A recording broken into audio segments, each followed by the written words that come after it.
Thank you for the invitation, dear colleagues, dear friends. What about the advantage of ISOVision? Perhaps somebody never heard about it. It's a new approach with no myopia. In 1999, I have dreamed with my presbyopic patient the same vision in each eye at any distance. A dream of ISOVision. I suppose you have the same dream. Now it's come true. Visual acuity is an angle, it's a minimal angle resolution and it's used as logmar scale. But the main point is a convolution equation. If you about PSF, PSF the point split function, and when we cross PSF with an optotype, you give image quality. The more PSF is smaller and round, the more sharp image will be, and at the contrary, the more PSF was large and irregular, the more blurred will be the vision.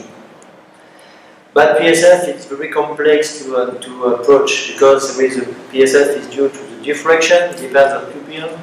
PSF is due to aberration, over aberration, iota aberration, and also due to object distance because near object PSF increase.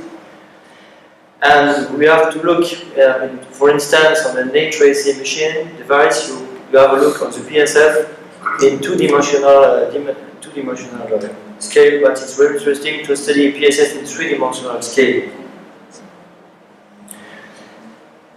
At this point, I show you on the screen a new shape after ISOVision treatment of the cornea with a very small and very ice point PSF of the cornea. As you know, eye is not stigmatic. With the image of a point to infinity is not a point, but it's a small area disc due to the front of our diffraction, and it's not a point, it's a small zone, optical zone. Then you get this kind of PSF, and when the PSF is small, the image is sharp, and when PSF for near is enlarged, and of course, image is blurred. Of course, if you diminish the pupil's diameters, the image becomes sharper. It's a stenopapic effect, well-known stenopapic effect. Aberrations are due to the Wernicke polymer. In case of no spherical aberration, when QR sphericity, you don't have to mix to confuse between spherical aberration and asphericity. There are links, but it's not the same. When QR sphericity is 0, you have such amount of positive spherical aberration, but in case of QR sphericity of the cornea is close to minus 0.5 to 8, there is no spherical aberration, perfect vision. But with positive spherical aberration, it's very narrow. Of course, with large pupils, there are some blur at night because PSF is improved. But with a controlled amount of negative spherical aberration, then controlled amount of negative asphericity, you can keep a very small PSF to get a more depth of focus, and you can get a nice distant vision even with a negative spherical asphericity and negative spherical aberration. That's my friend in Chile, Claudio study. For you, it's fun. Make a little spoon in a topograph to show you a big asphericity. Asphericity is calculated from an ellipse with a real big and little axis. But one we do today, we do monovision. Never mind, we explain me there is micro monovision. What does it mean, micro monovision? Seriously. Minus 1.8.5 myopia, it's not monovision, it's not a big micro monovision, it's real monovision.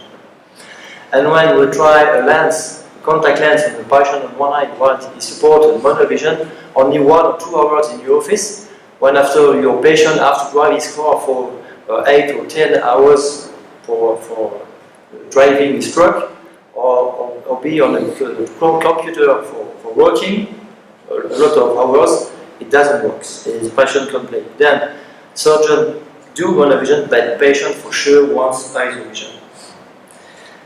because it's better to do a surface surgery instead of an endocular surgery. As your patient want to have an endocular surgery or surface surgery.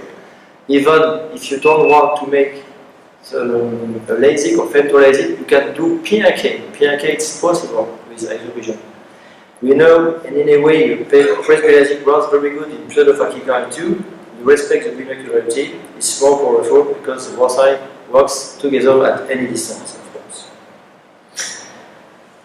But there is no surgical presbyopic option. As Erica showed you a few minutes ago, the different laboratories propose in the dominant eye, myopization in the very center, and a saupoudrage of asphericity. But in fact, it's not a real shift. I propose you no myopia at all. It's a new way, it's a new think about near vision. With ISOVision, you can get continuous with no gap of depth of focus from the near to infinity. For instance, with supracore, Roche and supracore, Zeiss Presbymania, and Schwinn Presbymax, they always propose you with a central myopia, like you can see that. And with ISOVision, there is no myopia, no central myopia. PresbyLASIK asterisk with central myopia, for instance, supracore. For central cornea is for near, and with a negative spherical sphericity, you can get from port to port, from the peripheral cornea and the median cornea, intermediate vision, and then distant vision. Distant vision is peripheral, intermediate is for intermediate, and central is for near. We apply different treatment. In case of an imetropic patient, we don't touch the central care reading is for distant vision, and just we decrease peripheral care readings, and it functions like that. Because Pablo Artal said us in 1999, when we become older, the PSF improves. Then with a prolate cornea, your PSF becomes smaller and your vision comes back to use. That's this slide show patient presbyopic patient. For distance, his PSF is at least wider, then he can lose his can blood vision at least at 1 meter distance. Then when you start with a smaller PSF after the ISOVision treatment, you can read closer. Then what's its function? There is only one focus. Everything is in the very center of the cornea. Central cornea for near, central cornea for intermediate, and central cornea for distance. As I showed you on this slide. I can prove there is no at all myopia. In using E-trace, you can have the refraction in the central pupil. You have no myopia at all. It's perfectly metropic, and after an hyperopic shape, there is no myopia. It's very difficult to understand, but it's work. Very good to MTF2. The same shape in the central part of the cornea for myopic patient or for hyperopic patient. The same aspherical profile in images. It's well known in the wavelight laser in 2 steps. One step for metropia, the second step to give patient the right amount of asphericity. Of course, if asphericity is too low, it can read, but it's too high, you have the risk to loss of light. Then, with a special calculator, including the asphericity pre-up and of course the metropia, you can add the right value of asphericity. For instance, after an hyperopic treatment, you add only a slight ISOVision treatment. After a myopic start wrapping up. Thank you. After a myopic treatment, you can add a more powerful ISOVision treatment. That's it. Thank you for your attention. Are there any questions?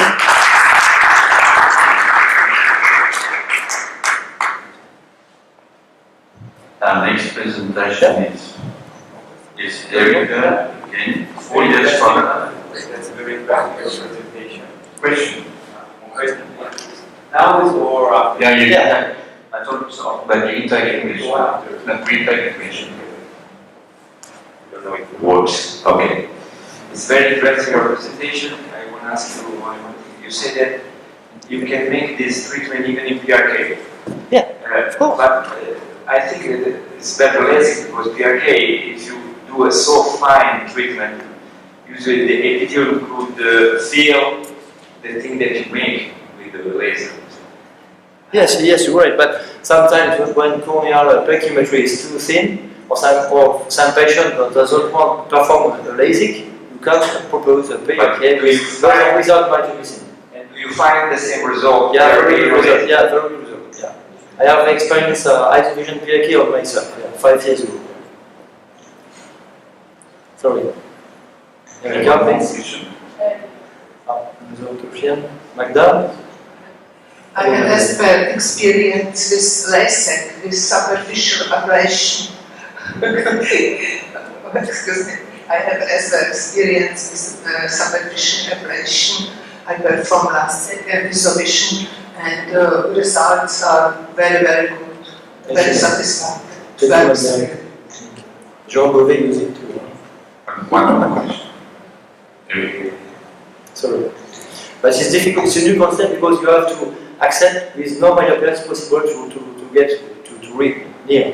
It's new, it's very new. The question is, everybody. does the technology influence the CVA of the patients? What are the results of this? About? Yeah, the results. The CVA, best corrected visual acuity. Yeah. Does it change after this treatment? No. That's just like Not at all. No, there is no loss of I time. couldn't see the data. It looks like when you talk about a pinhole effect, there is no problem. You get depth of it. It looks like Probably it's a contrast sensitivity changing. No loss of sensitivity. Because when you do surgery in an older patient have such amount of positive spherical aberration, and often after surgery, patients say to me, I feel more comfortable for night driving a car. You know? There is no loss of contrast sensitivity. And at the last alcohol congress, customers show us with a slight amount of Q asphericity, minus 0.6, the RTF function transfer is upgrade, is not decreased. For sure. It's working pretty well, but we still have 10% of reshape, and the autorefractometer show us a myopic shift, which is not real. And when you correct it, when you want to correct this shift, you become at once hypermetropic. So it's a very nice software. What Hehn is doing is working pretty well. He's still doing a lot of research on it, and I think it's quite the future on all the system that we found with the laser. Thank you. I think that wraps that up.